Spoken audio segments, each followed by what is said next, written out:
Board of Directors for HART will come to order. Today is Thursday, May 18th, and it's roughly at 9:05 a.m.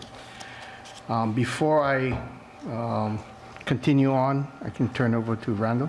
Yes, Randall Ishikawa, Deputy Corporation Counsel. Mr. Chair, as indicated on the screen, Board Member John Henry Felix will be participating in this meeting from a remote location under Hawaii Revised Statutes 92-3.5D.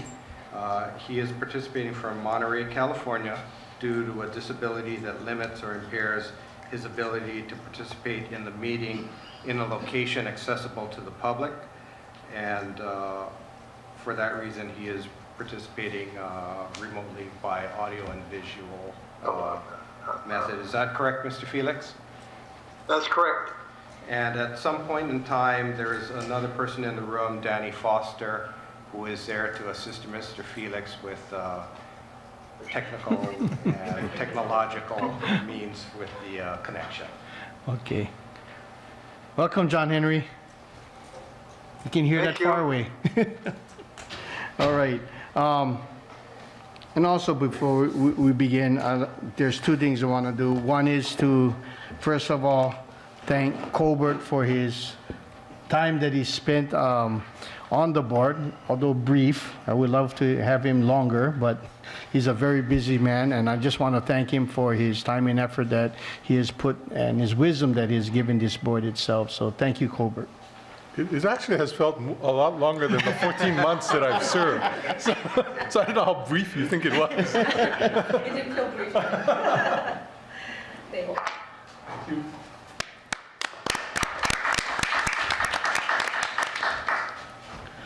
Thank you, Colbert.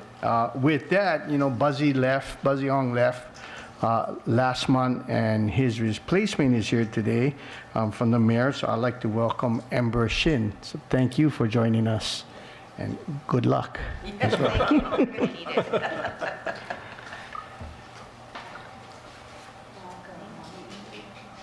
Thank you.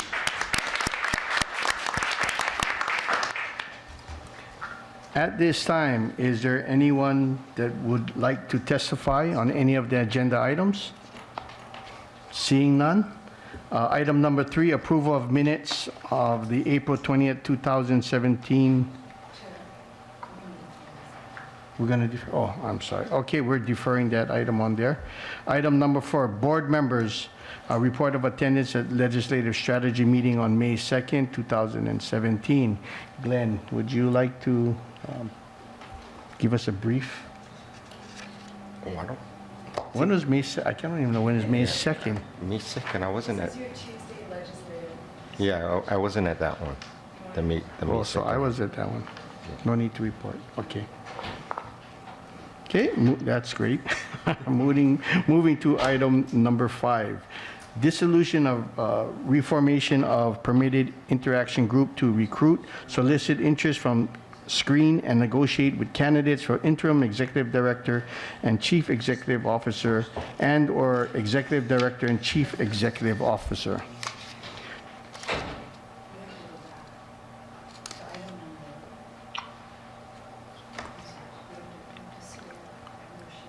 You cannot be official until you get sworn in, so you cannot speak that. I'm sorry. All right, who does the swearing in? City Clerk Takahashi. Oh, okay.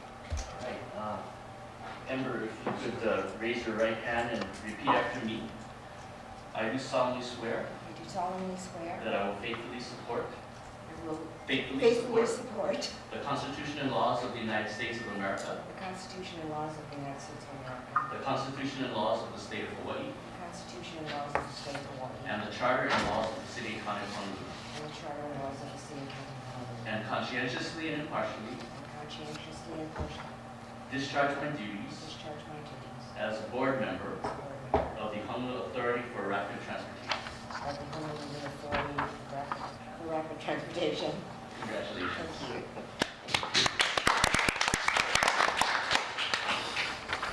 Good thing we didn't vote then yet. With an accountant. Okay, so continuing with number 5, the reformation of the pig permit. Dissolution and reformation of PIG needed because there will be a change in the board's membership. Due to advice from the Office of Information Practice, OIP, it is recommended that the current PIG be resolved and a new one created with current and new members.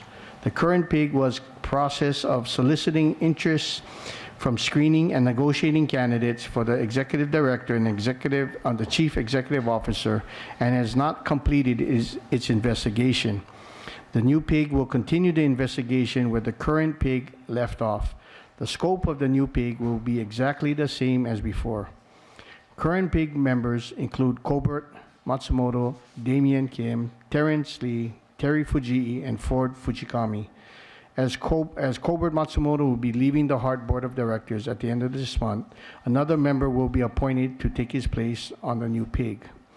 So I'd like to call for a motion to dissolve the PIG and to create a new PIG to appoint myself, Terrence Lee, Terry Fujii, Ford Fujikami, and Glenn Nohara as the new PIG members, and to have the new PIG pick up where the old PIG left off. The scope of this investigation of the PIG will be to recruit, solicit interest from, screen and negotiate with candidates for executive director, chief executive officer.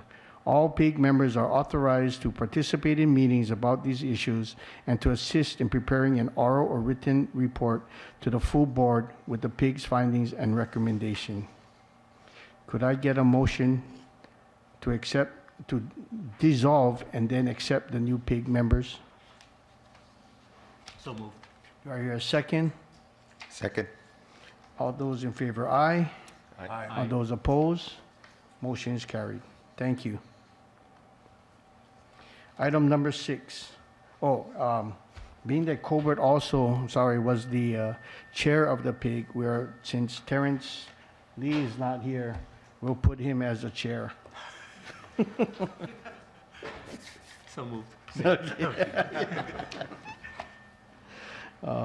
Moving on to item number 6, SB 1183 update. Mr. Murthy. Yes, sir. Mr. Chairman and members of the board, on May 2nd, 2 days before Sanadai, the State Senate adopted a floor amendment for Senate Bill 1183, Senate Conference Draft 2, a copy of which is in your packet. The Senate Conference Draft 2 extends the county surcharge on state tax from 2027 to 2037, or for 10 years. In the State House on May 2nd, the State House adopted its own floor amendment for Senate Bill 1183, House Conference Draft 2, a copy of which is also in your board binder. This House Conference Draft 2 says, extends the county surcharge on state tax from 2027 to 2028, or for just 1 year. Increases the transient accommodation tax by 1% from January 2018 to December 28, or for 10 years, provided that 25 million of the revenues are allocated to a New Start Education Special Fund, with the remainder to be used for the rail project. TAT revenues are used only for the capital cost rail, and TAT revenues could not be used to renovate or redevelop an event avenue, which I believe is the Blaisdell Center. On May 4th, the final day of this year's legislative session, the Senate recommended its Senate Conference Draft 2 back to Conference Committee. The House deferred by 1 legislative day its version of House Conference Draft 2. Consequently, the legislature adjourned with no final agreement between the Senate and House chambers. That concludes my report on SB 1183.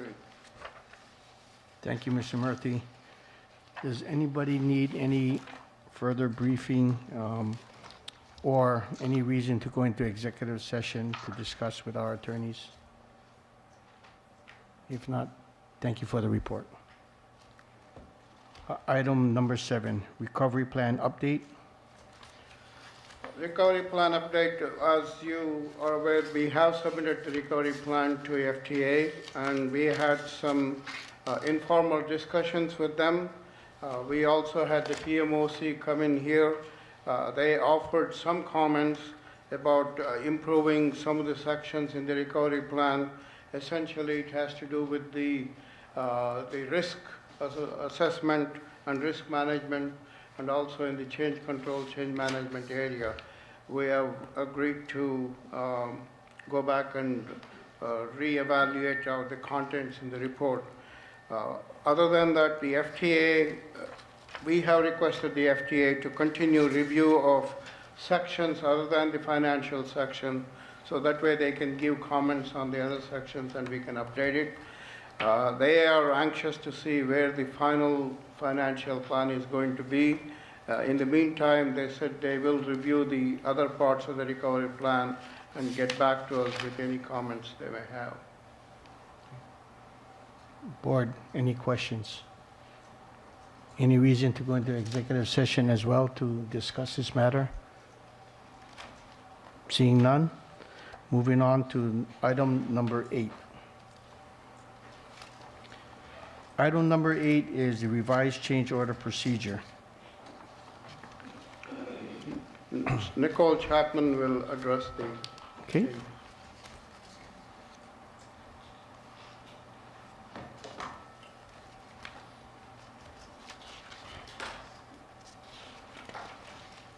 Good morning, Board Chair and board members. I'm sorry, I have a bit of a raspy voice. I'm coming down with something, so I'll stay away. So, HART is proposing to change the existing change procedures. Excuse me. And the main impetus for this change was a finding or a statement made in the APTA review report encouraging HART to create a change control board. So under our new procedure, we're creating what's called a change control committee with the main elements or same elements as what a change control board would have. That is, the committee will consist of the Director of Design and Construction to bring to the table technical perspectives on the change requests, the Director of Project Controls for cost and schedule impact, and the Director of Procurement and Contracts for contract scope and contract requirements. The committee will review all change requests of $500,000 and greater. The committee will meet on a regular weekly basis. The anticipated benefit or results from the changes to this new change procedure is a change process that has more regulated and consistent time discipline. That is, it's to bring a consistent timeline to each change request. We believe that this will provide some level of confidence for the contractors. There will also be a more holistic approach to the review of change requests at a programmatic level with the 3 directors on the change committee. The committee will then submit its recommendation or finding of merit to the OIC, or the officer in charge, who is currently our project director, Sam Carnaggio, for approval. Under the new procedures, the HART board will continue to review approval of all change requests greater than $1 million. Are there any questions? Anybody have any questions? This was brought up by the APTA review and the reason for making this change itself in the review. Amber? I'm sorry, I didn't hear everything you said. There are 3 directors, of which 1 position is vacant right now, so there'll be only 2 members that will start it off. Currently, Mr. Carnaggio is taking over the role of the Director of Design and Construction, but that's a good question, yes. Okay, but the final decision of the changes will be made by Mr. Carnaggio? That is correct. Okay. And what are the intervals that they will be meeting? Every week. Every week, that's what I didn't hear. And they will be reviewing, the threshold for review is 500,000, but the decision-making is $1 million? What's the difference? No, the decision of $1 million is for the board, the HART board. So who makes the decision? Everything under $1 million will be made administratively, you're saying? That is correct. correct.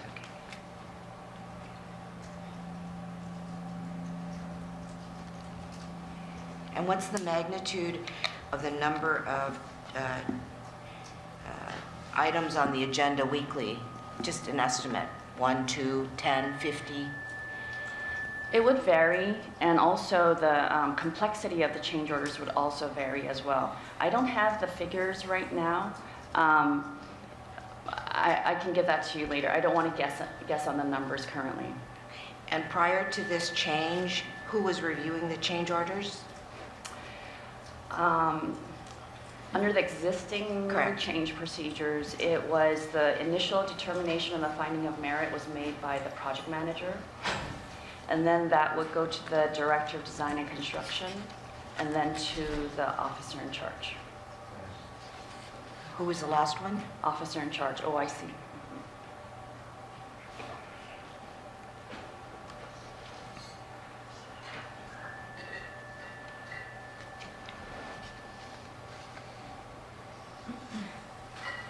Thank you. Thank you. Mr. Chair, I have some Yes. comments. Go ahead. The APTA review also had that 23-step flow chart, which we should look at to see if we can streamline it. In that process, the board was brought in at step 20, which I think was way too late. If it's a potential change of over $1 million, I would suggest that it be brought up to the board around step 2 or 3. Yes, sir. Okay. Actually, I initiated this whole change order procedure changes. So that way we have a proper traceability and accountability of every dollar we spend on the change. So it also requires that the staff provide a time impact analysis of the change and the origin of the change, where it originated, who is responsible for the change, is it cost recoverable, is there an independent cost estimate? So we have all that documentation in one place, and based on that, the change control board can evaluate the or whether its merit is there or no merit for the change, and then it takes the next step. Because I think from what we've seen in the past, we'd like to tighten up the procedure so that we don't bring it to the board 18 months after the fact. Most of these changes, it affects the construction schedule. So we need to bring it to resolution within about 3 months. Agreed. So Member Nohar, if I just may address, in the new procedures, we do have included in the procedures that we will invite, subject to sunshine law, board members to the change control committee meetings that will be held on a weekly basis so that you can be apprised of the details of the change requests and also the questions that are asked and debated in the committee meeting. Also in that APTA recommendation was a dispute resolution committee. Are we looking at that also? We have in our what we call AGS, Airport Guideway Stations contract, a provision for a dispute resolution board. Under our Hawaii administrative rules, the final decision has to be with the chief procurement officer before that triggers an opportunity for a party to appeal to circuit court. So the dispute resolution board comes before the CPO or chief procurement officer's determination, and it would be non-binding, but we have under the AGS contract commenced creating that DRB board, who will to whom a grievance can be appealed to. Thank you. Any other questions? Yes, go ahead. Can you tell us what would be some typical kinds of change order topics that would be $500,000 or less? Sometimes we have construction change orders that don't, either the independent cost estimate or the rough order of magnitude, it doesn't amount to 500,000. I'm not sure if you're asking for specific construction changes. I don't know, a differing site condition where they would have to move certain pipes, or it varies, but the cost estimate or the rough order of magnitude shows that it will not, that change itself will not exceed 500,000. A lot of our work is dependent on third parties doing their work on time. If one of them delays, then it triggers a series of changes. So that's some of those change orders we have to deal with. follow-up question to Director Sokugawa's. The threshold amount of 500,000 or even $1 million, is it per one single change order, or are you bundling them together? It's per change request that comes in. And so it would affect one particular aspect of the contract? Correct. Is that it? Correct. And that is why this, Would the contractor bundle it together, though, when he submits his change order in terms of putting together different aspects of changes that he or she or the company wants to make? No, we don't bundle them. They are dealt independently. but board membership, and that is the reason why we have the creation of this committee, where we bring into, we don't just look at it narrowly from a contract or construction perspective, but from project controls, who look at it programmatically for scheduling costs, for under procurement, who will be looking at it programmatically from contract perspective, and design and construction, of course, on the technical aspects. I think another recommendation by the peer review group was this monthly trend report, right? Yes. And on that, focusing on cost, schedule, and quality. And one suggestion was to at least list the number of change orders per project, so we have an idea. It's one is the magnitude, the other one is the amount, the number of changes that we should be aware of. Anybody else, any other questions? Just a brief history on this is that the change order procedure still, remains the same as far as $1 million threshold, but it was decided before that that it was brought up before the Finance Committee and the Project Oversight Committee to be able to make the changes, I guess, a vote on the changes itself, on the amount. That has since changed, and I'll be going over on what we're trying to repeal, I guess, of that, and then re-put in a new one. But the older way, I guess, we ran into areas where some of these change orders were 18 months, 2 years old, and contractors have to basically front all that money. If not, if they decide to just stop and say, well, until you give me my okay to go, or notice to proceed, I'm not going to do anything. And that would put our construction behind and delays. So, we're trying to streamline this. I think Nicole said roughly, hopefully around 3 months or so to be able to help process, pending that everybody turns in the proper paperwork and everything else for it. So that will help. The board initially approved HART's contract change order procedure on March 14, 2012. Under that procedure, HART was required to submit any request for change RFC in excess of $1 million to the board's finance and oversight committees. This process remained in place until April 21st, 2016, when the board took action to have change orders heard by the full board instead of the board's finance and oversight committees. Before the board today is a proposal to amend the contract change procedure to bring more time discipline to the change process, which from the contractor's point of view will provide a greater level of comfort, but which also includes a more rigorous internal review of the change requests. Under the amended procedure, change orders greater than $1 million will continue to be subject to the board's approval. However, the existing procedures that were approved by HART Board in 2012 include HART's administrative procedure, which no longer apply to the new procedure and therefore needs to be deleted. Based thereon, can I get a motion to repeal the contract change order procedure adopted by the board on March 14, 2012, as amended on April 21st, 2016, and 2, approve a board internal management policy providing for the board's approval, continued approval of change orders in excess of $1 million after the proposed change orders are reviewed and recommended by HART pursuant to its internal administrative procedure. Could I get a motion? So move. And second, Second. before we do any discussion on the agenda item, is there any reason any of the board members would like to go into executive session for some legal concerns? Okay, hearing none. All those in favor, aye. Aye. Those opposed, motion carry. Thank Madam you. Chair, Yes. I'm going to abstain from voting because I don't have the history Of- of what's gone on in the process, and I don't feel comfortable making a vote one way or the other. Okay, thank you.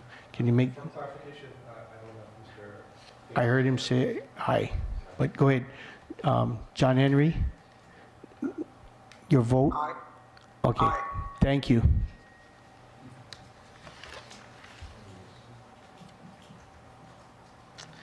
Okay, moving to item number 9, Resolution 2017-5, relating to the Honolulu Authority for Rapid Transportation's request to the Honolulu City Council for approval of the insurance and sale of general obligation bonds. Robert, you? Robert, you, our CFO, will make the presentation.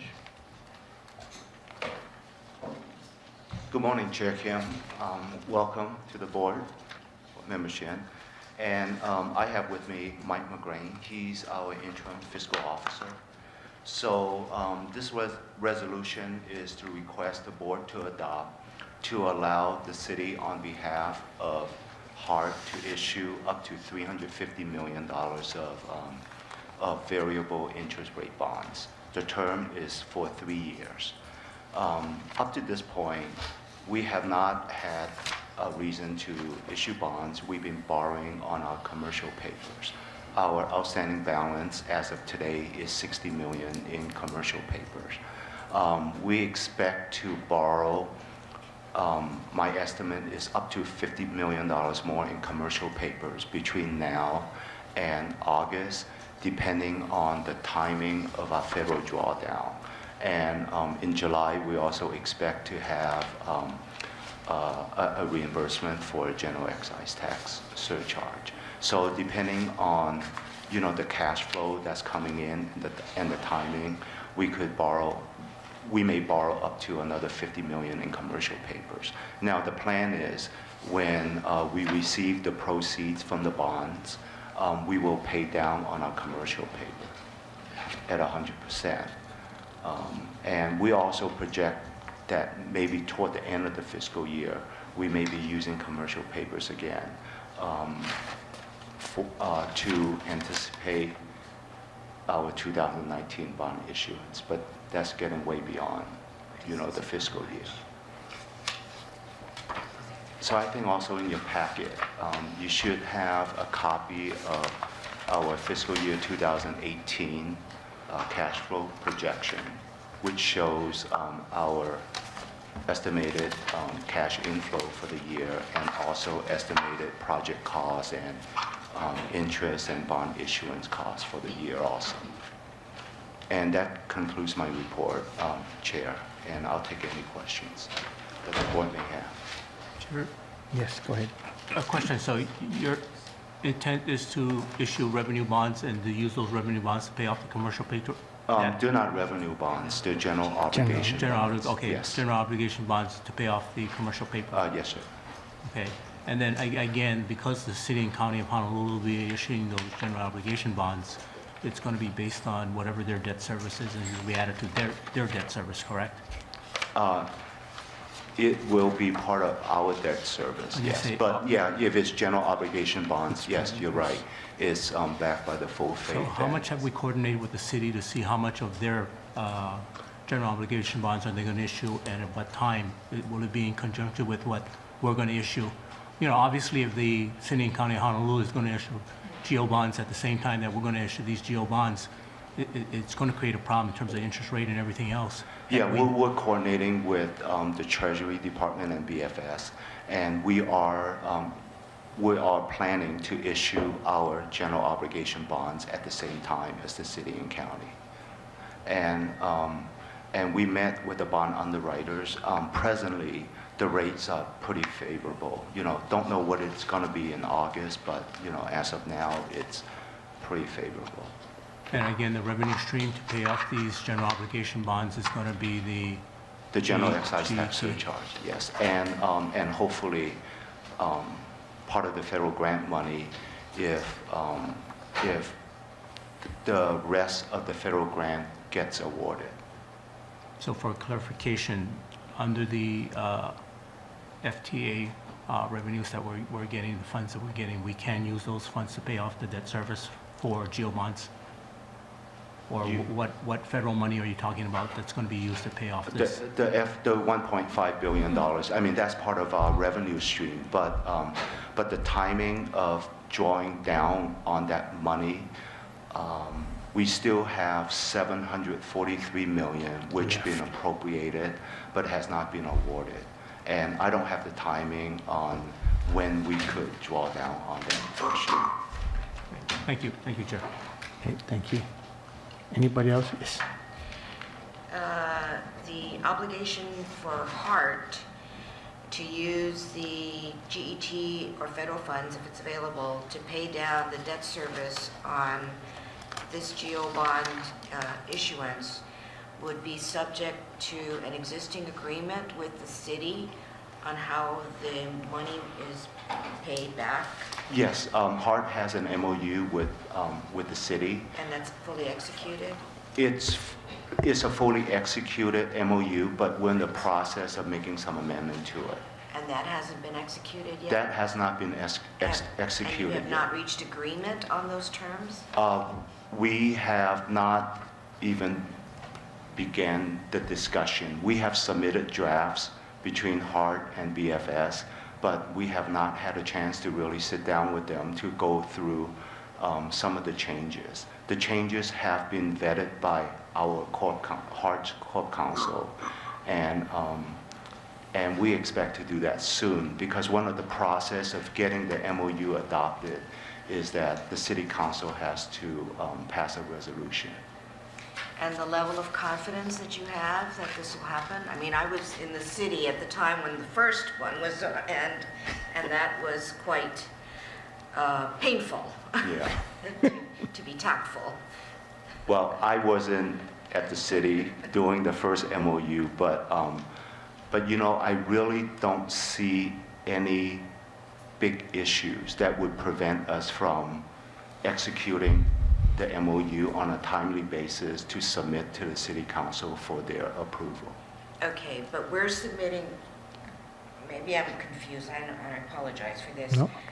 You're asking us to approve this resolution, which will be submitted to the City Council. Yes. And that will be in advance of the City Council's approval of the amended MOU, because that's the first question they're going to say. Where's the amended MOU? That's the first thing they're going to ask, and I don't want us to be in a defensive position. Yeah, sure.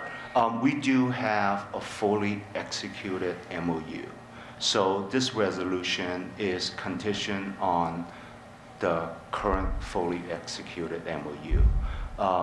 There are some changes that the city has proposed on the MOU, and you know, I looked at it, my staff looked at it, Corp Counsel looked at it.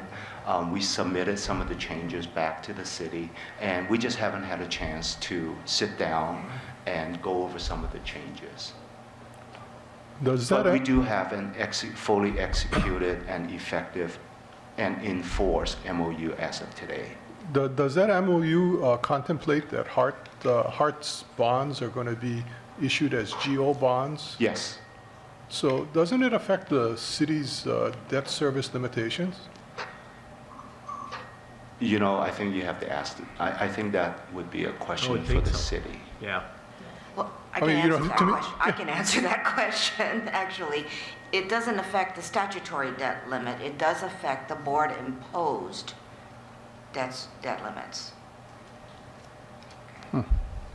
Yeah, and so that's why, so the other question I had was that, I thought I heard you say that this was going to be a variable interest rate bond Yes, for 3 years? yes, The term would be 3 years? yes. I didn't realize you could issue a GO bond for 3 years. Why would you do it for 3 years? Because the interest rate is favorable compared to the long-term rate. But then we would just keep having to refinance. That was the recommendation from the city, from our and the city's underwriter, that. Well, the underwriter's going to be happy to have to refinance every 3 years. So I don't understand that. Well, that may be so, but from what I understand as of now, the long-term rate is about 3.5%. The short-term rate is about 1.25% when we met last week. So if you take the, the spread in the long-term rate compared to the short-term rate at $300 million, that translates into a lot of money. Yeah, but what are the costs of issuing a new bond issue every 3 years? The cost of issuance, we're estimating between 30 to 40 basis points of the total bond issuance.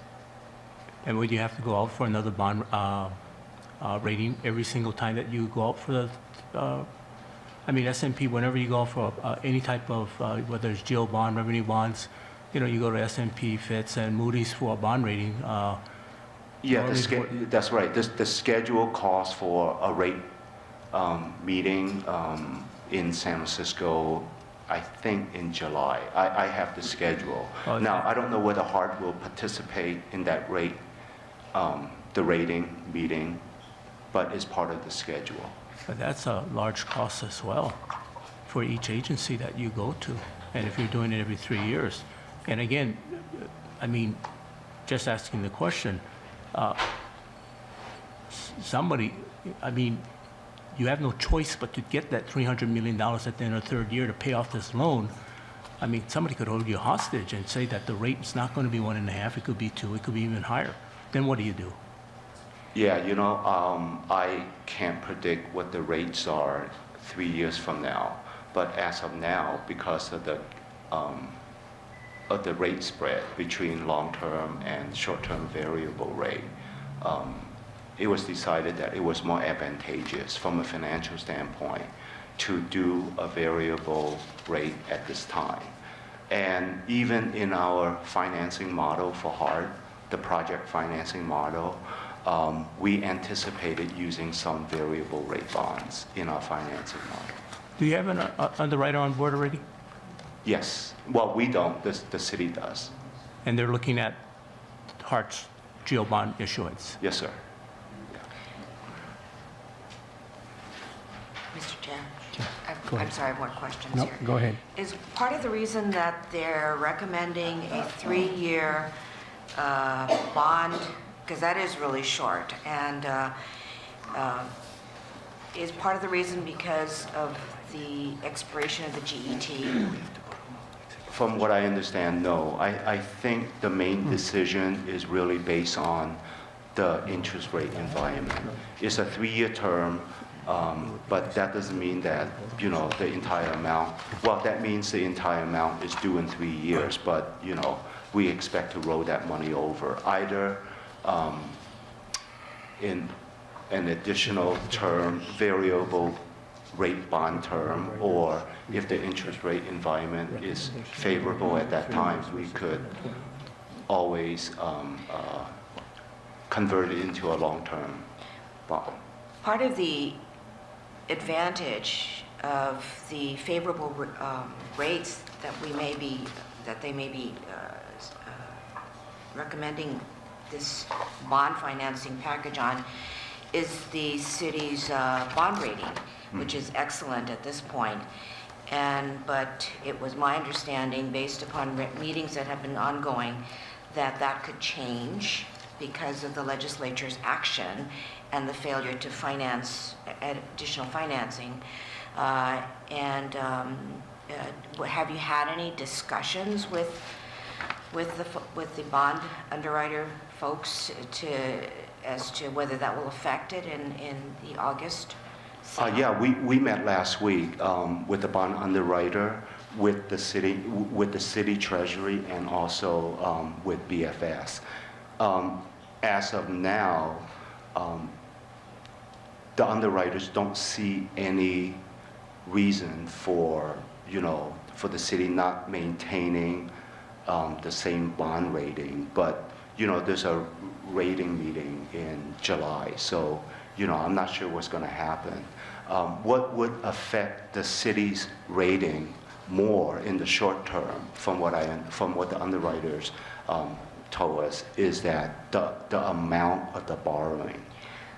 Has BFS told you, I know the council will pass a resolution authorizing geo bonds for the city's capital program.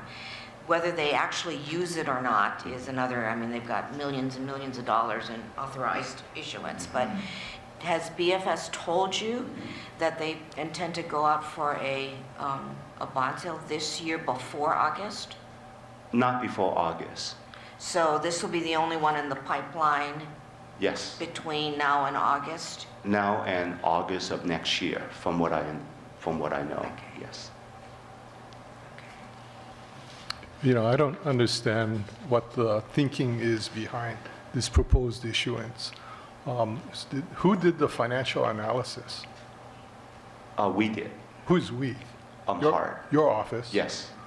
You know, it makes no sense to me that on a project of this nature that we would basically go to market to get a 3-year bond on a variable rate when clearly our needs are going to exceed $350 million over the course of the completion of the project. And so, you know, while rates are low, while the city's rating is as exceptional as it is, it would seem to me to make the most sense to lock in a low rate for a longer term so that, you know, we basically pay the lowest interest costs on an ongoing basis. So I don't understand the rationale behind this, you know, plan to issue a short-term bond and do multiple issuances over, you know, that period of time. Of course, a short-term rate is going to be lower than the long-term rate. If in a normal bond market, that's always the case. Yeah? Right. So I don't understand, you know, why that's being viewed as being a more favorable approach than basically locking in a long-term rate, a long-term bond at a lower interest rate. Yeah. You know, I could certainly talk to City Treasury and our underwriters. Nothing is fixed for now. You know, that's just a proposal that the underwriters kind of recommend. That's what they recommend. But that doesn't mean that that we have to follow that approach. Now, Who's the underwriter? Merrill Lynch. So Now, Board Member Matsumoto, are you asking just about whether we should go with variable or fixed rate bonds, or are you also asking about the amount of issuance? That because if the rates are favorable, that and knowing that we'll need additional financing in the future, that we could borrow, you know, a substantial amount more? Yeah, actually, that was going to be my first question until you mentioned that this was a 3-year bond at a variable interest rate. Yeah, you know, we checked with our underwriter, and the city also checked with the underwriter also. Borrowing a substantial amount of money at one time for HART may have an effect on the city's credit rating, depending on the amount, obviously. We did ask, well, you know, if the rates are favorable, let's just say it's at 3.5% long-term, and we know we need beyond $2 billion of financing. Just for the sake of argument, could we just borrow $2 billion? And he said, well, you know, you could borrow any amount you want, but that will significantly affect the city's credit rating, because that's almost doubling or close to doubling what the city's debt service is. And we asked about $1 billion. Even at that amount, it may affect the city's credit rating. So it's not really just whether it's a long-term or short-term bond question. It's whether, you know, how much could you borrow even at this favorable interest rate environment. And from what I gathered from them, like each rating point decrease could be 25 basis point in interest. And if you're looking at, you know, this significant amount of money, you know, a quarter point increase could be substantial, you know, in the long run. Chair. yes. You know, just another question. You know, it seems like, you know, it's quite obvious that $300 million is not going to be sufficient in terms of GO bond money to go ahead and move this project forward for the duration of the project itself. I would have thought that HART, along with the city, had actually came up with an issuance plan in terms of how much funds that you're going to need over the period of this whole, the construction period of this whole project. $300 million in, say, December or maybe January next year, another maybe $300 million in a year and a half or 2 years, and then another. I mean, have you taken all of that into consideration along with what the city needs to issue? Because like you said, Member Shin had kind of indicated that, there's two different ways that the city looks in terms of the debt service limit. But knowing that you're going to be issuing these bonds in a short period of time and you're taking a 3-year loan as well, kind of compounds the problem as you guys move along. So have you done a long-term projection along with your underwriter to say, these are the years that we're going to issue these bonds, these are the amounts, these are in conjunction with what the city plans to do, and based on that, this is the potential in terms of what the interest rates might be? Sure. We've been running many scenarios, many different financing models, depending on the funding mechanism and the length of that funding mechanism. So obviously, the quicker you pay off your obligations, the less the interest. The longer your obligation, the more the interest. Yes, we have run detailed analysis with our financing model and our cost model. And we also use various interest rate assumptions that we ran our models on. So yes, we have numerous scenarios that we project what the long-term borrowing is and the timing of the borrowing. Now, one of the things that we work on with the city is the preference is to issue bonds or issue bonds in the August timeframe. That's, I don't know that's a fixed month that that the city prefers to issue bonds, but that's the model we use. It's in August of every year that we borrow money. That being said, what is the time differential between when you need actually revenue for additional construction money versus when you need revenue to pay off the 3-year debt service? I mean, obviously those two timeframes are going to come into play, and they're going to be very close to each other, I would assume. But Mr. Chairman, if I may say so, we do have two big unknowns at this point in order to make a good recommendation to the city.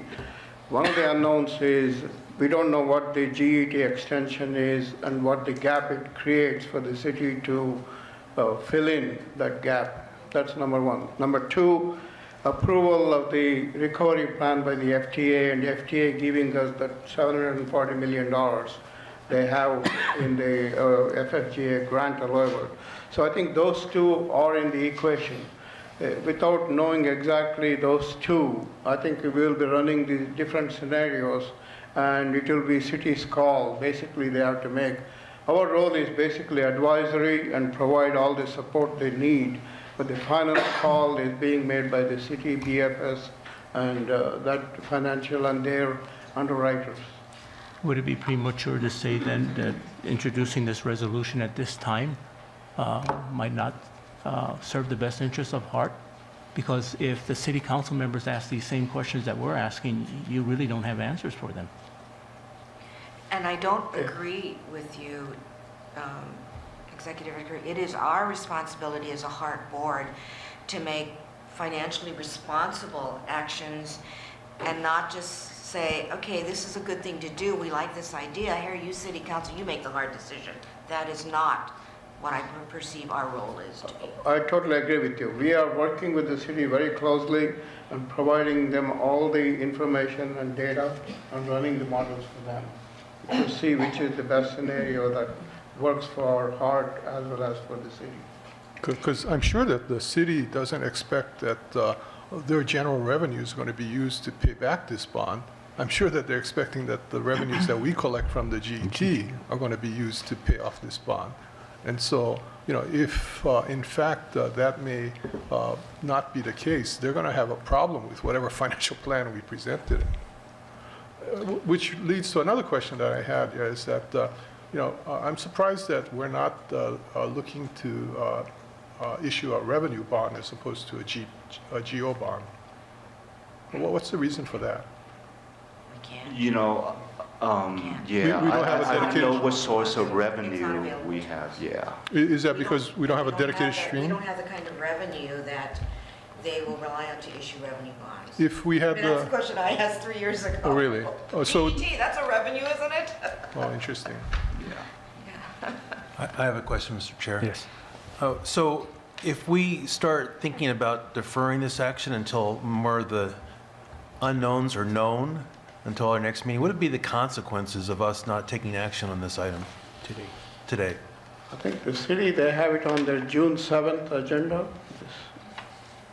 Well, this request for bond issuance authorization is not the same as Bill 34. Bill 34 is strictly a bond issuance bill that covers the fiscal year 2018 capital budget amount.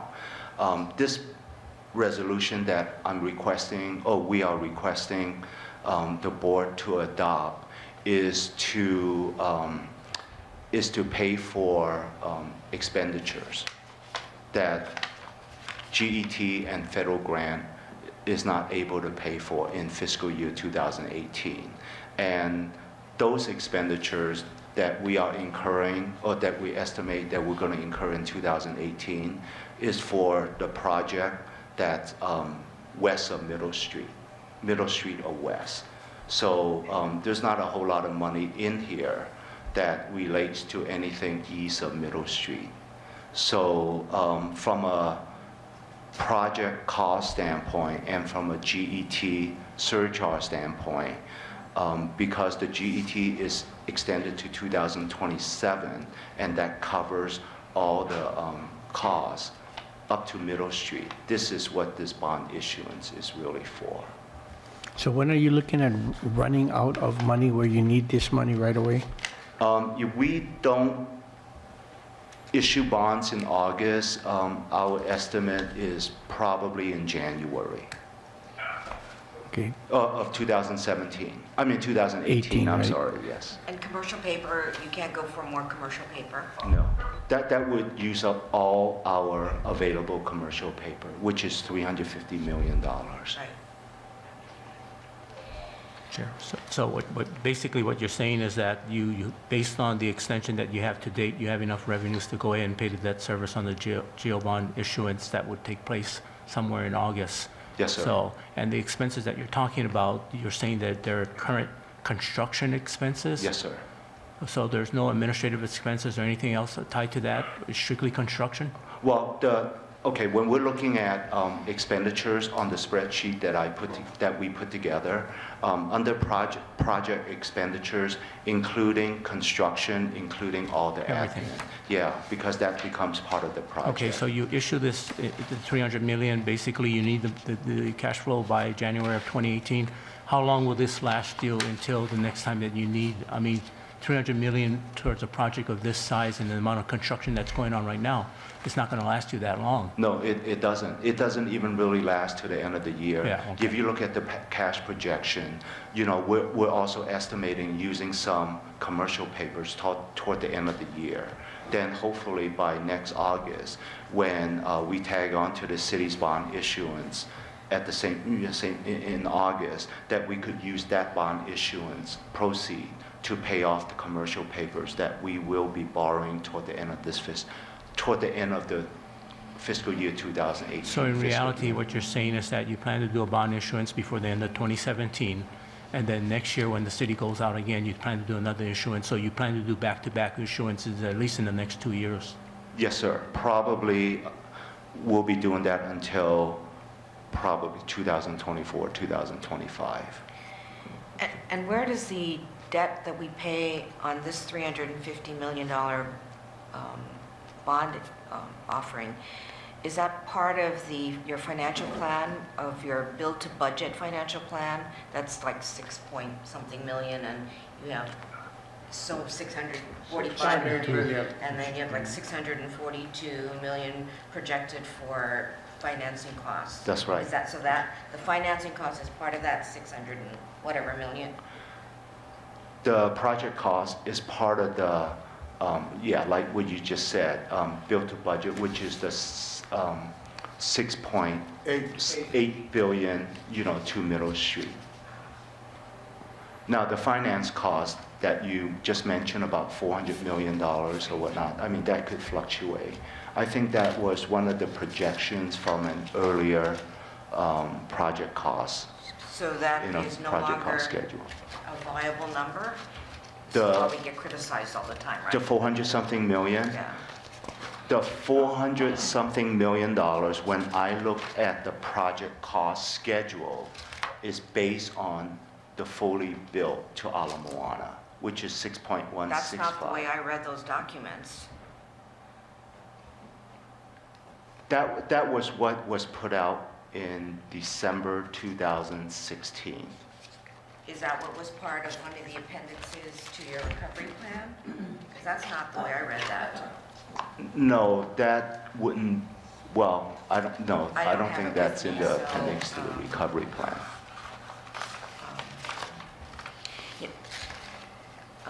Mr. Fujikami's question initially, I want to go back to it, and that's whether or not you have a issuance plan with the city on the timing of the bonds.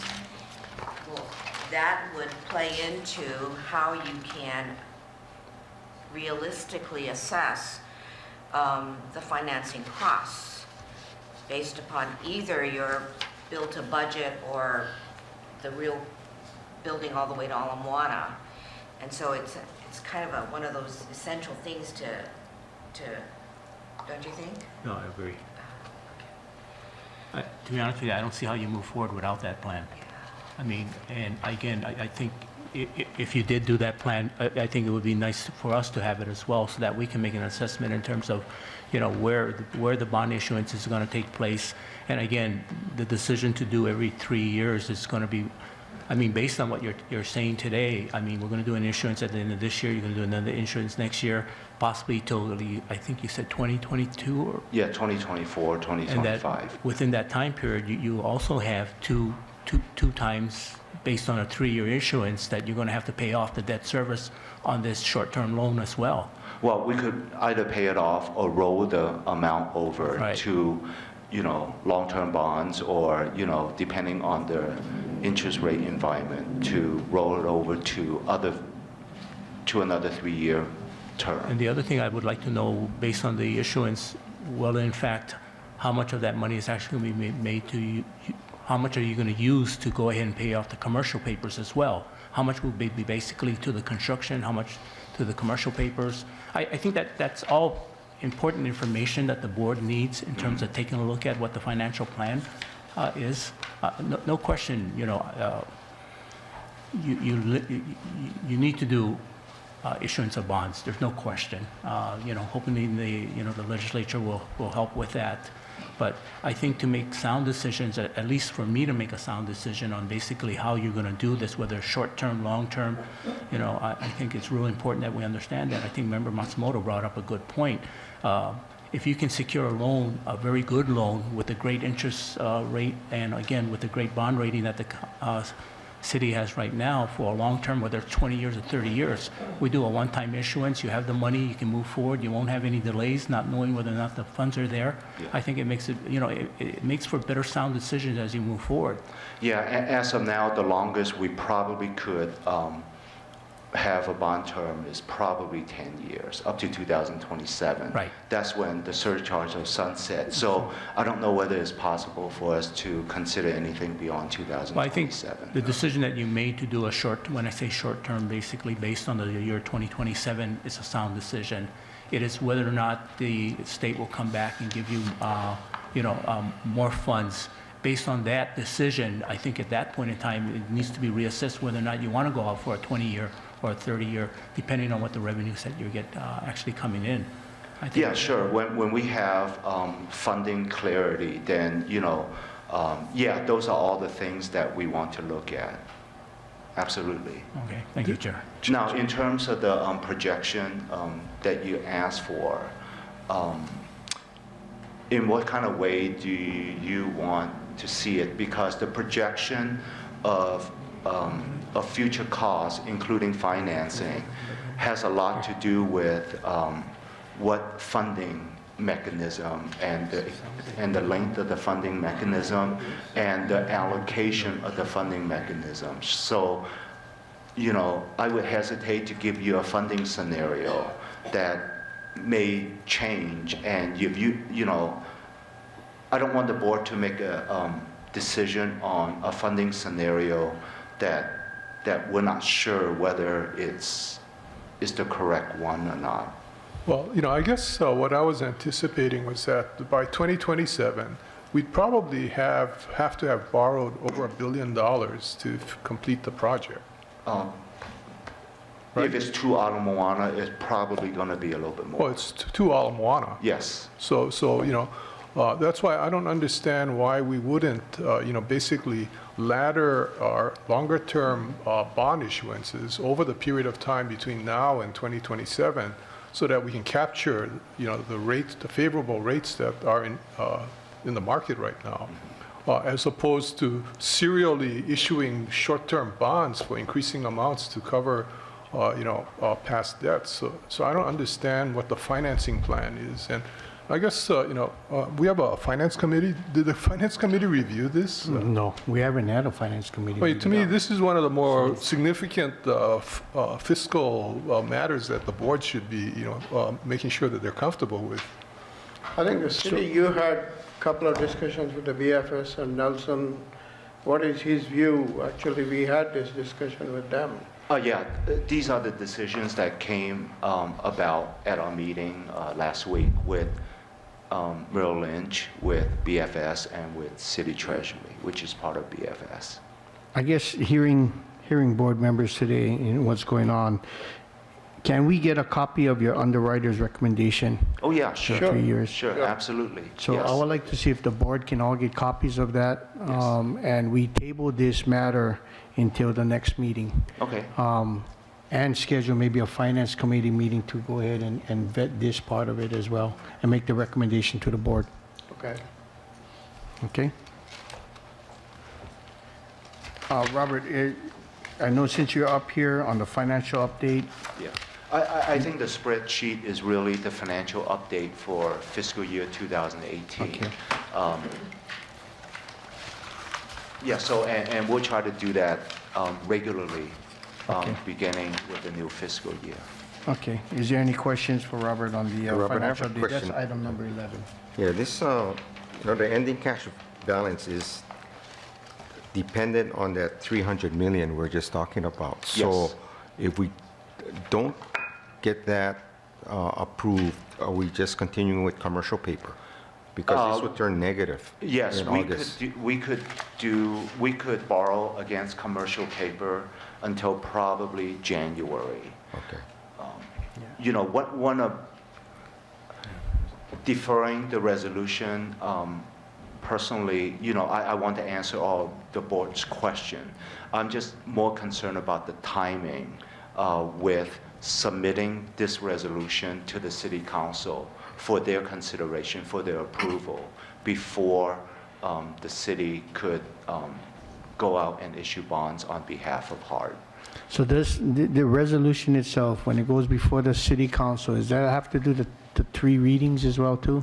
No, it's just a resolution. This is just It takes one time, right? reading, So, yeah. as long as if we get all the data we need and make the decision by next month's Mm-hmm. meeting, isn't that enough time to be able to get your bond insurance if pending everything pencils out, or the board decides to go another direction with the bonds itself on the duration? You know, I'm not an expert on the council calendar. Would it be okay if I ask I don't know either. Joyce, Joyce our may know government the relations calendar person, to better. come? Joyce?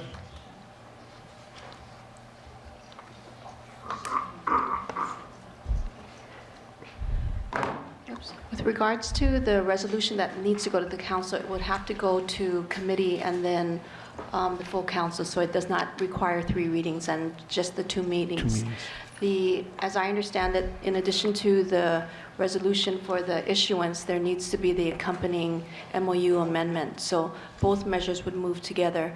The specific calendar, I understand there is an August timeframe that BFS looks to go out with these GO bond issuances. So backdating that, or looking at the council's calendar, they would have a July council meeting and then a June committee meeting. So the timing of the board's meeting and the decision in June needs to occur with sufficient time for the council to post the 6-day requirement. So, it sounds like it's going to be pretty close. As to when the board's next meeting is, maybe someone can tell me when the next board meeting is. June 22nd? Okay. So June 22nd. Mhm. And the council's committee meetings, as I'm looking over to Randy, who's got a calendar in front of him, is the... Okay. So then it would be after June 24th was the board meeting? 22nd. 22nd. So the council being... the committee meetings would be the week of the 27th. Okay. So So we got time. the committee would then require the 6-day posting requirement? Chair, might I suggest that we go forward with approving the resolution, because all the resolution really does is ask for authorization, to the city council, and we're going to have to do that at some point anyway. But as to the details of the actual bond issuance itself, maybe we leave that subject to the board's further review. Okay. Board. I'm just thinking on this MOU, but we need the MOU amendment to go at the same time as well. So does the board have to approve the amendment to the MOU?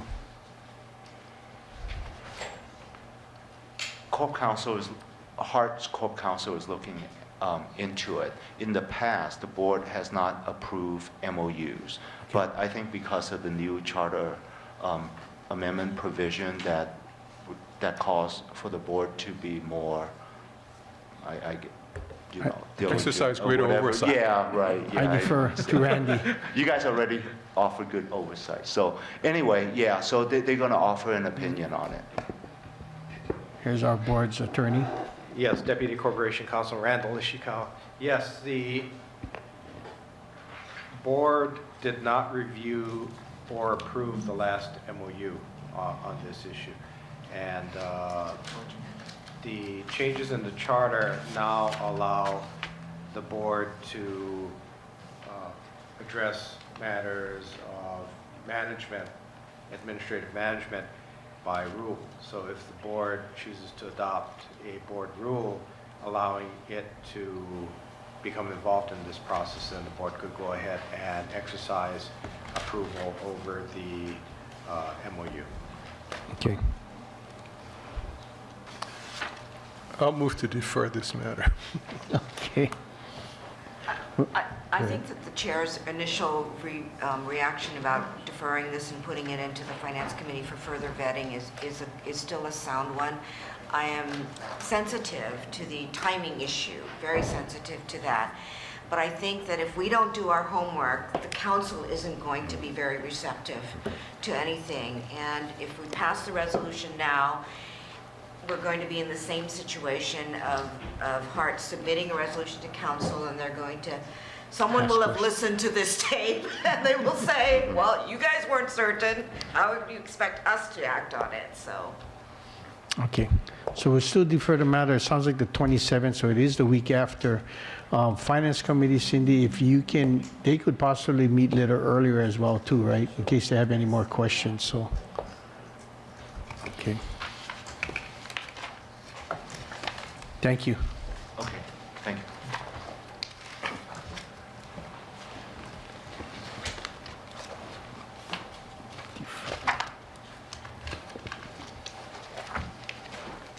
Chair, Yes.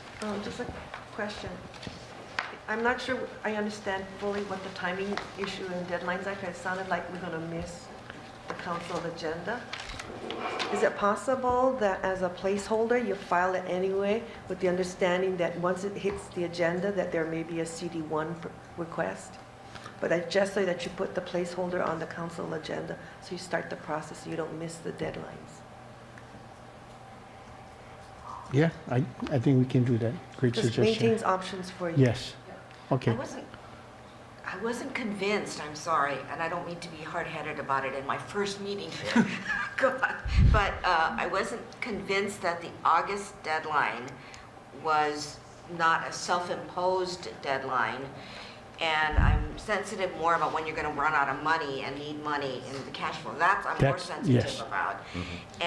But I also heard that you're going to go out for commercial paper again, and I don't see that in your projected finance plan as money coming in the door. I only see the 300 in 300. GO bonds in August. I don't see the extra commercial paper in this timeline. Maybe it's in June, which is not in here.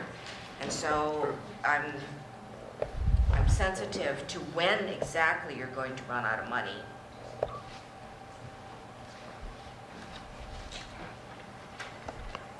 The question is, when are you actually going to run out of money? And if you are going to go out for commercial paper, is it in this finance report? If not, why, I guess? When we are going to run out of money is not in that projection, but I have the information. Our estimate is we will run out of money. We will borrow the last of the eligible commercial paper in January. Okay. And with this projection, other than the 300 million in GO bonds, we're also projecting to borrow commercial paper beginning February or the March timeframe, So, probably. Robert, can you confirm then that the August date is more of a self-imposed deadline than a critical one? It's not a hard self-imposed deadline, it's what the city prefers to go out to issue bonds in August. I think it was a request by the city to go in August. Yes.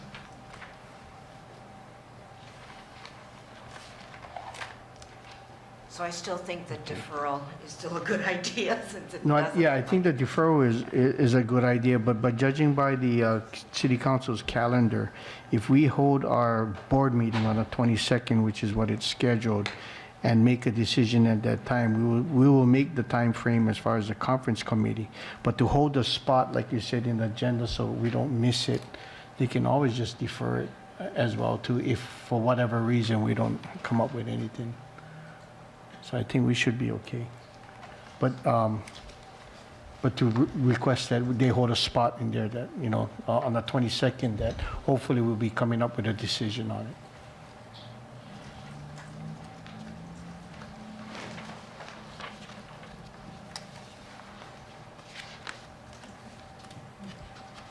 Okay, moving on to item number 10. HECO update on Airport City Center sections, Marty. Yeah, Mr. Chairman and members of the board, this is just an information item, just to let you know the status of where we are with respect to HECO on the airport guideway, as well as the city center stations. We received a letter from HECO saying that they will no longer be performing the utility relocation construction services for airport as well as the city center. So what will this do to us is it's going to create an extra layer of additional contract procurement and also oversight of that construction and the approval process that we have to go through with HECO. So this is going to have a cost and schedule impact for both airport as well as for the city center work. So I just wanted to inform you that that's the status. The staff is working on a cost impact, schedule impact on this. Hopefully we'll get back to you with that information in the next meeting, next board meeting.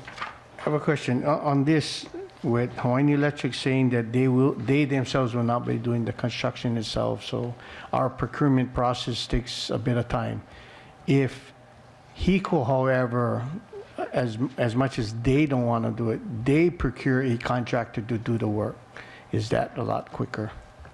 Well, I believe maybe Brennan, who has been, he's here?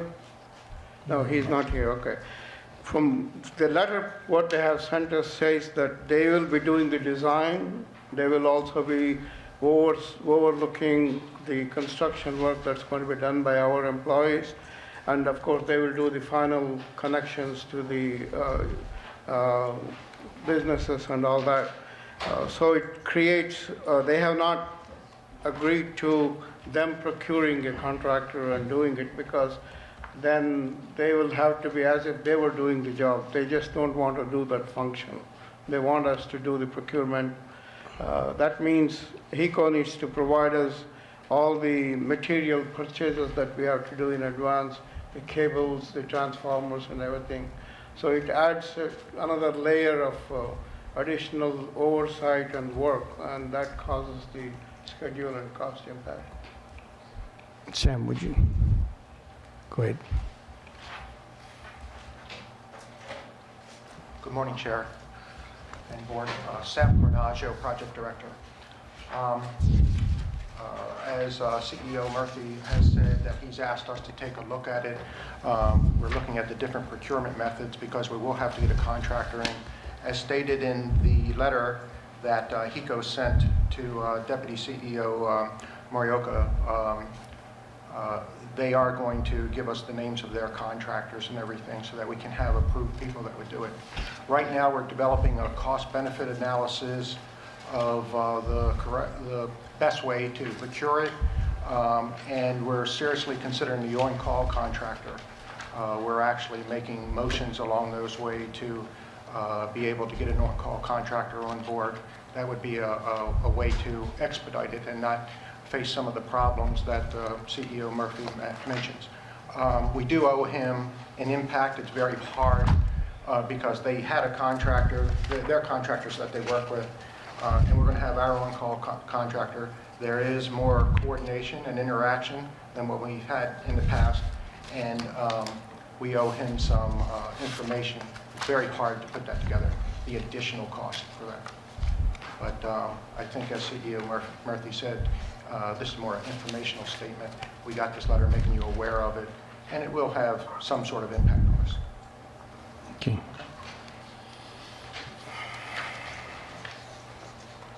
Any questions, board? Thank you. Item number 12, construction and traffic update.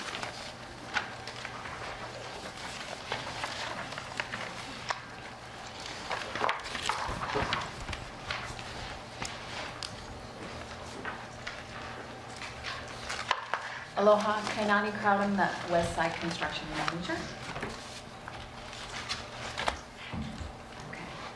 So we have the alignment with our stations in the 20 miles, starting at West Oahu.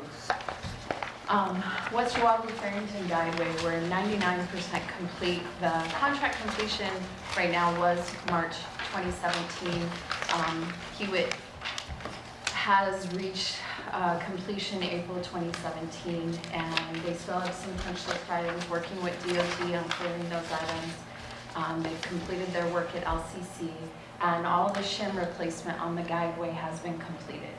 At West Oahu, starting at, I knew that would happen. I was waiting for you. Where is my microphone person?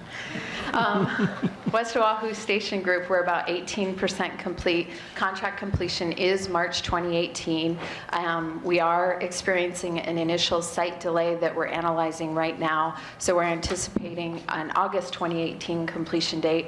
Ho'opili, we have the field prep continuing for the post-tensioning box girders, and they're removing the form work from that top section. At UH West Oahu, they've installed the reinforcement and forms on the columns for the west entry building concourse and ped bridge. And engineering procurement issues continue to delay a 46 kV overhead line, and we're working with HECO to resolve that right now.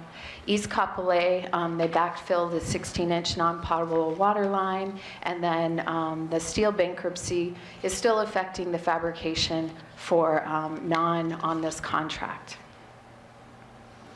Farrington Highway Station Group, we're at about 15% complete. The contract completion date right now is January 2018. We are putting a change order together through the process to extend that to February 2019. Westlock Station, the work's about 27% complete. The Mackay side, we're pouring the station exterior and interior walls, placing reinforcement for the box girder floor and the diaphragms, completing the HECO conduit runs at the TPSS site.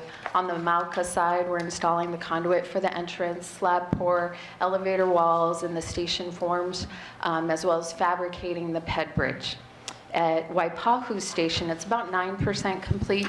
They're installing the foundation for the box girder shoring at Farrington Highway in the median. Mackay side, they're installing the drilled shafts. And the Mauka side, we do have a VECP cost savings coming for auger cast piles that they're installing currently. At LCC, they finally got full access and turnover from Kiewit. That contract's about 6% complete. They're installing fencing, preparing the excavation for the grounding grid in the tunnel area, and developing a change order for a water line relocation on the south side. Differing site condition, unknown water line that was encountered. At H2R2, we're about 56% complete. The contract completion is in May. There are change orders being routed right now to and update it to the anticipated completion date. They're continuing their grading and prep for the road subgrade, continuing backfill on a retaining wall. It's about 75% complete. Installation of electrical ducts and the light poles for the street lights, and they're continuing to modify existing drain inlet structure there.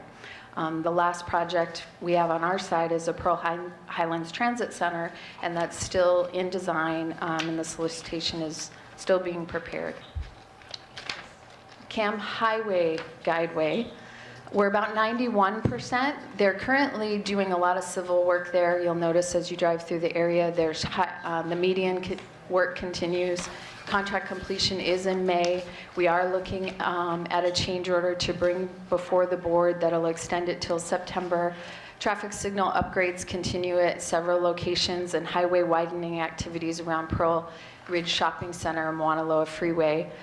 There is a Wall 8 being constructed at Waimalo Shopping Center. 100% of the mainline track is in, 90% of the contact rail is in, and all of the isolation pads on that guideway have been completed as well. And then we have our Cam Highway Station Group. It's about 9% complete. Contract completion is anticipated May 2019. Pearl Highlands, we're continuing the excavation and placement of the riprap in the stream. There's about 9 out of 32 production drilled shafts completed to date. At Pearl Ridge, we're beginning the trenching and installation of the communication and secondary power electrical duct bank on the Mackay side.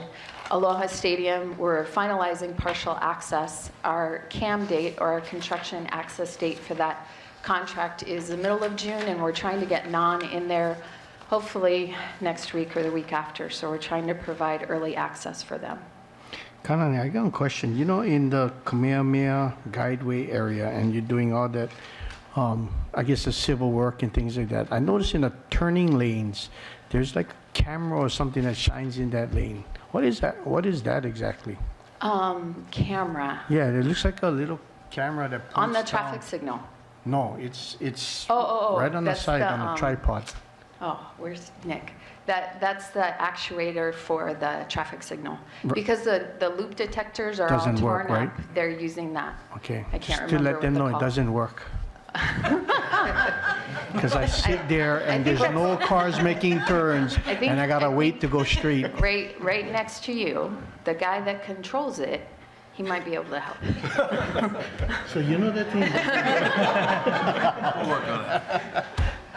The Yes, because that DTS holds up does the traffic timing. along that way because. So the yeah. DTS will probably come back to us Okay. saying it's not. So if you have a particular Because some area of you my don't people think that it's work in working, we can go check it. Okay. But that is what it's supposed to be there for. That's what I thought, During yeah. certain time periods, DTS or TIE will go to standard timing because Mm-hmm. of congestion in the area. But if it looks like it's not working, just let us know where and we can check. Okay, thank you. Mr. Chair, I have one more question of Kai.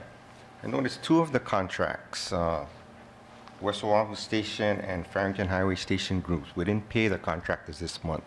So what's the cause of not paying them? So there were some scheduling, providing schedules that the contractor was falling behind on. So per the contract, they have to provide a monthly schedule, monthly updates, and have an approved baseline. There is difficulty in getting to that point. So on West Oahu, we just recently in March approved their baseline schedule. We were meeting yesterday to ensure we had agreement on their April update schedule. But per contract, they're supposed to provide a monthly update. So I actually have one of the contractors meeting with me as soon as I'm done, because moving forward, I think we're in good shape. It's the backward part of it and the interpretation of the contract as to how far back we have to go in monthly updates to meet our needs in evaluating any time impacts. If you'll notice on those contracts, there are also delays in site access that we're going to have to analyze and potentially give them time for because of the turnover between Kiewit and themselves. So in working with project controls in our scheduling group, we're trying to assess how much information we need to do those analysis. And we may have to get these monthly updates. So that's part of it. Both of those contracts do have the payments in our system now. There were also a couple errors in numbers that were not quite right. And I've actually been working very closely with the field to do whatever we can to expedite those payments and make sure that the appropriate documentation is in the file to justify what schedule we're using and why to make sure the payments move forward. Okay, so we're working towards a resolution. Yeah, Farrington Highway Station, it looks like 15% of the contracts completed. We only paid them 4%. So, that's right. The majority of the holdup was getting schedules. Okay. They have approached me and I have a meeting with them next week to go through their issues. Chair? Yes, go ahead. On the Kamehameha Highway segment next to Pearl Ridge, does the highway widening include widening the sidewalk on the Mauka side of Cam Highway as you leave the train station and get to Waimalu Shopping Center? Because right now, as I understand it, it's substandard and there are literally poles in the middle of the designated sidewalk area. So that's not going to be conducive to train access? So is that part of the project? Okay, because you had a very good description. So you're Waimalu Shopping Center, where Shiro's is, right? Or are you on the other side? Well, Mauka side on Cam Highway, as you approach Waimalu Shopping Center from the train station, which is Sure. ahead of Waimalu Shopping Center, is that right? Okay, I'm trying to, so there is a pole line there that we were having difficulties. It's joint pole, so that means all the utilities are there. We are having difficulty moving those poles, getting the utilities in to move. The widening is a discussion we've currently been having with Kiewit because our station is there and the ongoing work with our station contractor and Kiewit. So it is supposed to be widened. Right now at the Waimalu Shopping Center, they're building a wall. But we are looking to mitigate some of the issues that we had with the utilities and moving that pole line because I think it just got moved in March or April. There is some merit or cause of delay for the civil work on HART side. So we have been working through our change order process. We are planning on de-scoping that work from Kiewit, and I am working with procurement right now to put together a plan on when we can execute it. We want to eliminate the interface between our station contractor and Kiewit or any follow-on contractor to make sure they both can work efficiently in the areas. That was one reason specifically in that area we're looking at that. As I just mentioned, we faced a lot of delays in getting the station started because of access and the contractor's inability to work in the same area. So we're in the process of looking at all that. So at the end, it will be widened. And we're working on a plan to present to the board actually on how that will be executed. Does that answer your question? So for extra credit, do you have a PED upgrade master plan for the whole corridor? At least for the right-of-way and the state right-of-way, as the city is progressing with its own pedestrian enhancements on city roads? I do not. Our planning section may be working with DTS and DOT on a pedestrian access master plan. In construction, we're just building the plans that we have. So we'd have to check with planning to address your question. Yeah, and I would suggest to the board, or remind the board, whatever, that as a representative of Department of Planning and Permitting, we are fully advocating for transit-oriented development and the simple principle that if you have a train station, you're going to get there by walking or dropping off. That is true, but primarily by walking. And so we need to make sure that there is a robust pedestrian circulation around each station to enhance transit ridership, therefore revenues, and then paying down the debt. So next month, we'll coordinate with planning and find out where they're at with that and add it to our update. Thank you. Any other questions on the west? Okay.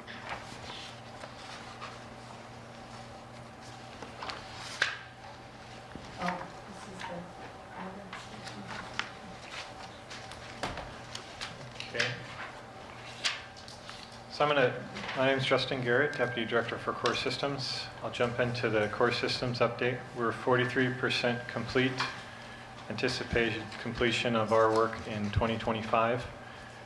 We're presently working at the maintenance facility. We have two fronts that we're working on, tractional electrification and signaling installation in the yard. And inside the buildings, we're progressing our communications installation efforts, both in our operations service building and our maintenance of way building. With regard to the aluminum extrusion defect, each month I've provided an update to the board as far as where we're at with the vehicles. Presently, we have our documentation received from Hitachi. We're on track to submit documentation to our Safety and Security Review Committee and our Executive Safety Committee to request approval to use Train 1 in dynamic testing. This is in conjunction with a fracture mechanics analysis report, which has studied the use of the train in operations for the period of testing without the corrective action of removing the defects that we have in the car shell structure. And the report has been received from Hitachi, reviewed by our technical folks, and is presently ready to be submitted for approval and review by our safety committee. That'll ultimately go to HDOT for their approval and closure of their requested corrective action plan for the extrusion defect. We're also presenting our corrective action plan. I spoke to you about the material defect, the origin of the material defect, starting at the aluminum extrusion manufacturing facility. That, as I reported last month, we now have new material defect-free feeding our car shell assembly. Those car shells are now in full assembly in Italy, and we have got our first two car shells are actually being shipped to our final assembly facility as we speak. So we're back into production, and that corrective action plan will be presented as well to the Safety Security Review Committee. And then lastly, we have our repair procedure. So we're not quite finished with the repair. We're still waiting on some final welding and then tolerance measurements of the repair itself. But we've made it about 90% through the repair process. Everything is looking very positive. That repair procedure and the results that we've measured to date will be presented as well to the SSRC, so that internally the technical folks and management and safety committee can see where the progress is on this repair. And then once we have a accepted repair process, we'll come back again and share that information for approval to proceed with repairing the 27 car shells that do have these defects in them. Let me look and see. We are preparing for dynamic testing of the first train, We keep, that is being paced with energization of our substation at Waipahu High School. We are working through obtaining a construction right of entry to allow Hawaiian Electric to come in and energize that substation. We're also working with Hawaiian Electric to gain approval on a test procedure that we need to perform once that substation is energized to perform a short circuit test and check protection settings on the substation. At the moment, we anticipate that we will obtain our construction right of entry and power will be energized in the next roughly 6 weeks. And then we anticipate start of dynamic testing sometime this summer. So right now it's in July, and it's dependent on a couple of key factors. But we're moving quickly towards seeing trains being tested on our guideway. Question, you say dynamic testing in July. Yes. Is there a possibility there'll be train movement before then on the guideway? Yes, we're actually this month looking to do what we call a vehicle clearance test. So in advance of the start of any moving tests with our train, power tests with our train, we need to take our largest maintenance away vehicle, what we call our MPV maintenance. It tows the train, and we need to take the train itself and tow it through each piece of track that we have on the guideway. Make sure that there's no construction conflicts with any of the wayside equipment that's actually on the guideway. And we're planning that activity for later on this month to kind of get it out of the way. It's on the heels of our anticipated transfer of control of the dynamic section, that piece of the guideway from maintenance facility to West Lock Station will be transferred to an Ensalado Honolulu joint venture, the core systems construction team. We're anticipating that this month as well. So those will go very close together. Should be a pretty good event. Thank you.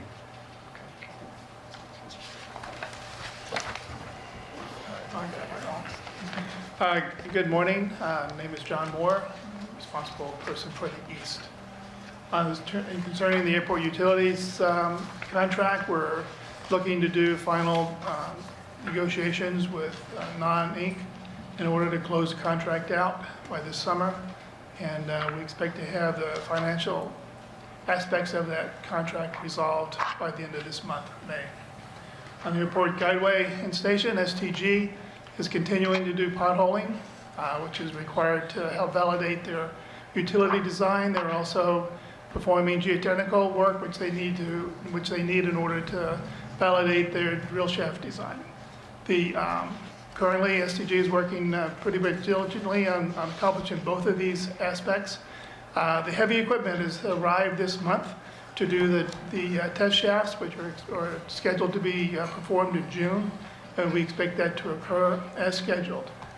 And pretty much, there's no issues with the STG at the moment, so we're continuing on as scheduled. So you said June they'll start doing the testing of the drilling of the shafts They're going to do a test shaft in June. in June. In June. And then have they settled with the precast yard yet as well? We were just waiting for them to sign the sub-license agreement.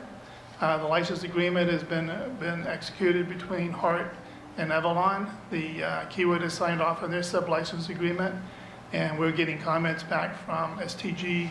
In fact, we're getting them today for the sub-license agreement for the 2017 period, and then also for the 2018 period out the 5 years. They haven't started working on that site then yet? No, but we have delineated the 5 acres which they wanted to have, and we have the access road already built.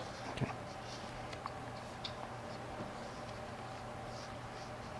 Thank you. Any more questions? Okay. Do we have that? What is this last one? Construction? I'm sorry? The traffic. The traffic. Yeah. The Nick's traffic not slide. here, so basically they're still working with nighttime and daytime lane closures. I will say that even though I'm on the east, that on the east, we have been actively using our public involvement people to go out and talk to the residents and the businesses and gives them a good heads up on how the traffic MOTs are going to be set up and taking comments so that there's no surprises and to avoid any major congestion which happened unfortunately along Cam Highway on the west during the construction period. Okay. Any other questions? Seeing none, thank you very much. Thank you. Item number 13, April monthly progress report. That has been provided for you. Mr. Chairman, it's in your packet. If you have any questions, we'll be happy to answer. Any questions? Item number 14, Interim Executive Director, CEO Murthy. Yes, sir. I have been asked to make a presentation in the Kapolei Chamber of Commerce on Friday, the June 2nd. I will be providing an update on the project and brief them as to where we are and the plans in moving forward. In addition to that, our staff has been doing a lot of public outreach. Recently, we had presentations at Hawaii Transportation Association and also at BOMA, Business Owners and Managers Association, Navy and Air Force Public Affairs Officers, DOE principals in Honolulu District, and we also participated in Leeward Community College Small Business Fair and gave the members in the General Contractors Association tour of the rail facilities here. We did get an award for the Rail Operations Center, the HART's contractor, Kiwie Tobiyashi joint venture. They got their 2017 Build Hawaii Excellence Award. KKJV received the award on the design, build, design assist construction category, so congratulations to Kiwi Kobayashi on that. We have revived this year HART student poster art contest. We received several excellent submissions and we will be announcing the winners next week. We want to thank our on-call contractors, Royal Contracting, for supporting the contest. Lastly, a couple of meetings on the City Council. HART's operating capital and general obligation bills 32, 33, and 34 passed the second reading and public hearing at the last council meeting on May 10th. Additionally, a public hearing was held on Bill 42 relating to funding for transit, but the matter was deferred and is pending on the floor of the council. This bill proposes to allow greater flexibility in the source of monies to be used for the capital cost of rail. This bill lifts the ban for funding HART with city funds to show the state that the city is committed to seeing the completion of the rail project. Finally, the Bill 45 relating to transportation surcharge passed the second reading and was referred back to Budget Committee. The purpose of the moving forward on this bill is it is needed in the event that the state legislature extends the GET surcharge for the funding of the rail project. That concludes my report. I'll be happy to answer any questions. Thank you. Board, any questions? Yes, Barbara, go ahead.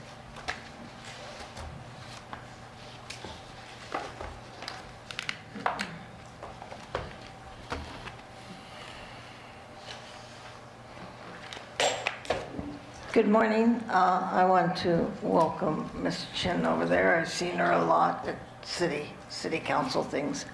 I was at the different hearings they have at city council, and I know I had brought this up that there was a booth that you had at the auto show.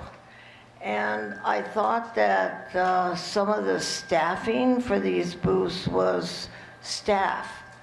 I thought I heard that there's 2 positions open and these are the people going around doing the talks at the library and stuff.